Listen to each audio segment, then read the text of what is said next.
राजस्थान के झुंझुनू जिले में बीएसएफ के जवान ने अपनी सर्विस रिवॉल्वर से खुद को गोली मारकर खुदकुशी कर ली। जवान ने आत्महत्या करने को लेकर देश के गृह मंत्री अमित शाह के नाम एक सुसाइड नोट भी लिखा है। सुसाइड नोट में खुदकुशी के कारणों का जो खुलासा किया गया है उस जवान ने किया है वह वाकई हैरान करने वाला है और सोचने के लिए मजबूरी करता है। जवान का सुसाइड नोट भी सोशल मीडिया पर वायरल है। खुदकुशी करने से पहले जवान ने एक सुसाइड नोट केंद्रीय गृह मंत्री अमित शाह को मुखातिब होकर लिखा है। सुसाइड नोट में लिखा है, मेरी 3 लड़की और 1 लड़का है, सभी की शादी हो गई है, मुझे घर की भी कोई टेंशन नहीं है। सेकंड इन कमांड तरुण कुमार और डिप्टी कमांडेंट मिथिलेश ऐसे अधिकारी हैं जिन्होंने मेरा जीवन नरक बना रखा है। इन दोनों अधिकारियों के कारण ही मैं अपनी जान दे रहा हूँ। इनके अलावा भी कई अधिकारी हैं जिन्होंने जवानों की जिंदगी नरक बनाकर रखी हुई है। बाकी जवान भी काफी परेशान हैं। सेना में 80% ऐसे लोग हैं जो सेना का पैसा बेवजह ही फूक रहे हैं। लग्जरी गाड़ियों में घूमना और तमाम तरह की खरीद फरोख्त कर सेना का पैसा बर्बाद कर रहे हैं। अर्धसैनिक बलों में सुसाइड की घटनाएं नई नहीं हैं।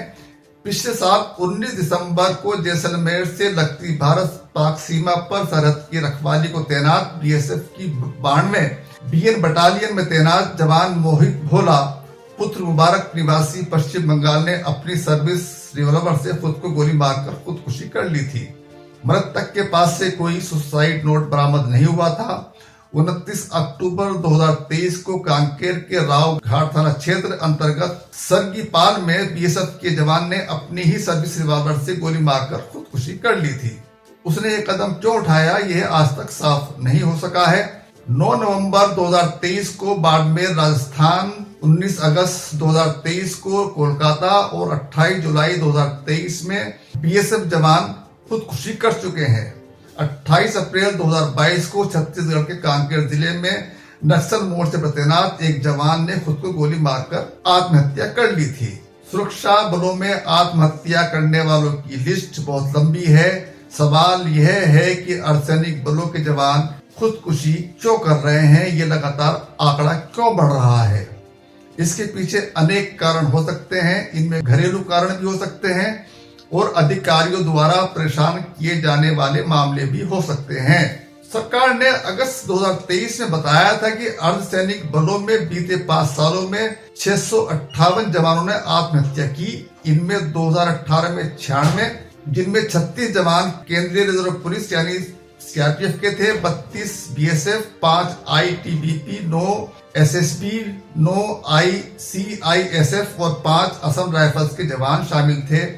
इसी तरह 2019, 2020, 2021 और 2022 में यह आंकड़ा क्रमशः 129, 142, 155 और 136 रहा था। जवानों की आत्महत्या के पीछे सरकार घरेलू समस्याओं, बीमारी और वित्तीय समस्याओं को कई कारणों में मानती है। हालांकि गृह मंत्रालय से जुड़ी संसदीय समिति इन आत्महत्याओं के पीछे मानसिक और भावनात्मक तनाव को भी वजह मानती रही है। वहीं पूर्व अफसरों और जानकारों का कहना है कि जवानों पर वर्कलोड ज्यादा है। कई स्थानों पर जवानों को 12 से 15 घंटे तक ड्यूटी देनी पड़ती है। कड़ी कामकाजी परिस्थितियों, पारिवारिक मुद्दों और जरूरत होने पर छुट्टी न मिल पाना भी जवानों को मानसिक तनाव की ओर धकेल रहा है। Confederation of x paramilitary force martyrs welfare association के महासचिव रणबीर सिंह के हवाले से अमर उजाला ने छापा था कि जवानों को घर की परेशानी नहीं है, सरकार इस मामले में झूठ बोल रही है। इन्हें ड्यूटी पर क्या परेशानी है इस बारे में सरकार कोई बात नहीं करती। आतंक, नक्सल, चुनावी ड्यूटी, आपदा, वीआईपी सिक्योरिटी और अन्य मोर्चों पर इन बलों के जवान तैनात हैं। इसके बावजूद इन्हें सिविल फोर्स बता दिया जाता है। जवानों को पुरानी पेंशन से वंचित रखा जा रहा है। सिपाही से लेकर कैडर अफसरों तक के प्रमोशन में लंबा वक्त लग रहा है। नतीजा जवान टेंशन में रहने लगते हैं। बीएसएफ के पूर्व एडीजी संजीव कृष्ण सूद का कहना था, कई जगहों पर वर्कलोड ज्यादा है, जवान ठीक से सो नहीं पाते हैं। वे अपनी समस्या किसी के सामने रखते हैं तो वहां उनकी ठीक तरह से सुनवाई नहीं होती। ये बातें जवानों को तनाव की ओर ले जाती हैं। कुछ स्थानों पर बैरक एवं दूसरी सुविधाओं की कमी नजर आती है। कई दफा सीनियर की डांट फटकार की जवान को आत्महत्या तक ले जाती है। समय पर प्रमोशन या रैंक न मिलना भी जवानों को तनाव देता रहा है। देश में जहां भी चुनाव होते हैं वहां औसतन 4 गुना ज्यादा फोर्स भेजी जाती है। इस वजह से ये जवान अगले 3 से 4 महीने तक उसी काम पर लगे रहते हैं।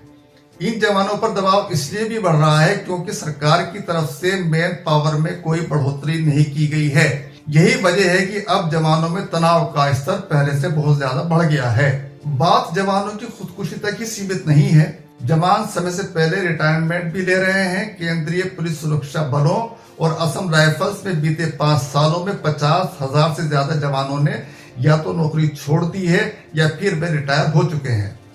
अगस्त 2023 को सरकार ने एक सवाल के जवाब में लोकसभा में लिखित जानकारी दी थी कि बीते 5 सालों में अर्धसैनिक बलों के 53,336 जवानों ने नौकरी छोड़ी है। वर्षवार आंकड़ा देते हुए सरकार ने बताया था कि साल 2018 में अर्धसैनिक बलों के 9,228 जवानों ने बीआरएस लिया और 1712 रिटायर हुए।